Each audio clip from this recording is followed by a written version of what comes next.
to the first episode of WOMENZ BIZ TV. Jeanette and I are, lucky Jeanette's in a caftan actually, and I'm a little bit conscious of my stomach, but who's judging? So, get rid of the boobs there. You look beautiful. Thank you, Jeanette. Alright, so basically we've decided to create a little bit of an episode for you out there. So for those that don't get to attend the meetings, can actually see a little bit about our members and find out just a little bit more about them.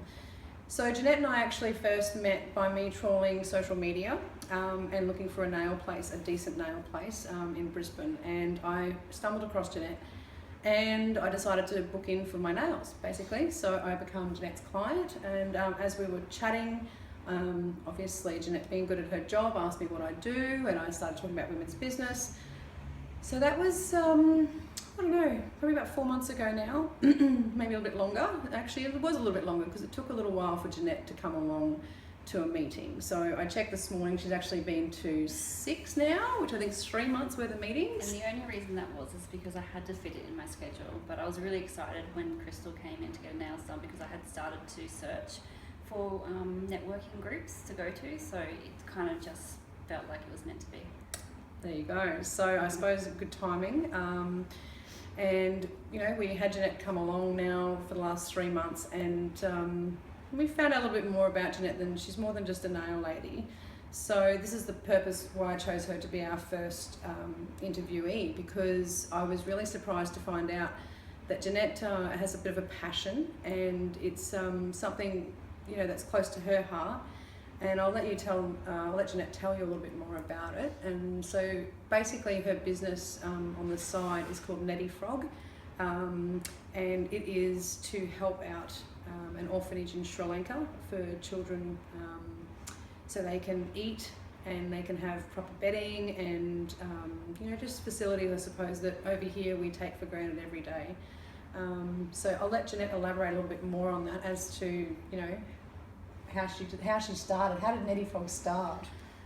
We'll start with the name. So my nickname is Neddiefrog, and it's been a little bit of a secret for a long time. So I was only ever called Neddiefrog by one of my best friends, or my best friend since childhood, and my family members. But then slowly it's been, you know, slipping out, and a few people have been getting to know my nickname. But anyway, so I thought it'd be great to name the fundraising, name it Neddiefrog because it is about children. So I first came in contact with the orphanage when I went to Sri Lanka with my husband to see his family, and I'd also heard that they were doing things for quite a few years for them. So I first came in contact with it that way. Obviously visiting once, that will do it to you. You become pretty involved, or you want to become pretty involved, because it's quite heart-touching. Since then, every time I go back, I try to do something for it. So it hasn't been going for too long now, but I'm really excited for what I can maybe do for the future for these children. So the orphanage started years ago when the war was happening. There was a monk there who pretty much sold all of his worldly possessions to make it happen. He took around about 300 children, I think, if I remember correctly. That were all orphaned from the war, which is really sad, and he took them and he gave them somewhere to live, and he's been running it since. So I've just got goosebumps, but yeah. There's a few other people helping with the orphanage. I find that every time I go there, something else has been done as well, but it's still got a long way to go. As you can see, if you go to the Neddiefrog Facebook page, we've got photos of it up there. But yeah, it's really exciting to see what we can do with it in the future. Very cool. So basically, you know, getting to know Jeanette and a little bit more about Neddiefrog, you know, I was really surprised when she had a competition running to not see many people sort of entering, and to sort of, you know, sort of see that there wasn't that much encouragement as far as, you know, oh, I've already got a GHT, why would I enter? So I have a bit of a soft spot for, you know, just, I suppose, the world in general. And you know, helping anyone that wants to, you know, help others. So basically, I've, you know, been on Jeanette's case here a little bit to, you know, push Neddiefrog just for more than a Facebook page. And you know, if you're watching, make sure you jump on, search for Neddiefrog, and like the page.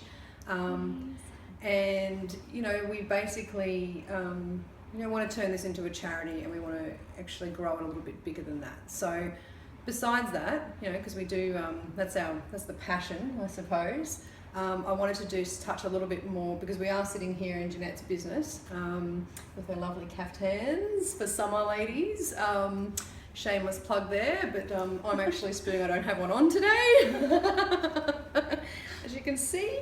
And it's located in Ascot, and I'll let just Jeanette tell you a little bit more about it, because her and her daughter Keisha here, they do a fantastic job on nails. They're about to actually fix one of mine. And upstairs is Cool Templates, which is Jeanette's husband's business, Gashal, and he works up there with a team of people doing websites. And they're actually doing a website for us at the moment, so I can't comment on how good their work is, but I'm sure it's fantastic, and I'll be reporting back on that further as well. So Jeanette, I suppose if you could just tell people a little bit more, about the salon. Yep, and your business. Yeah. So I've been a nail technician for about 18 years now, but we've opened this salon here in Ascot just over a year. So we're hoping to stay here for a lot longer. Currently we mainly concentrate in nails, but we also do hair extensions, eyelash extensions and spray tans. I work with my daughter, Chiquisha, and we have another team member called Ellen who comes in and helps us do all the boring bookwork and email marketing and all that sort of stuff. But loving it here, love our clients, and it's a really good area to be in. Fantastic. All right, well, I don't want to keep this too long, because I know apparently people have a very short attention span these days, and if you look at a video that's longer than 5 minutes, it's like, next, keep scrolling. So we'll wrap it up, and thank you very much for listening. Just trying to think if there's anything else that we could add. I think that's good. Just, if you can check out the Facebook page, Jeanette Thomas Training Academy, and also Jeanette Thomas Nail Studio, you'll get to know a little bit more about me and what we do. But And she's also thanks got a for good listening. website. Cool. Have a great day, guys. Thanks.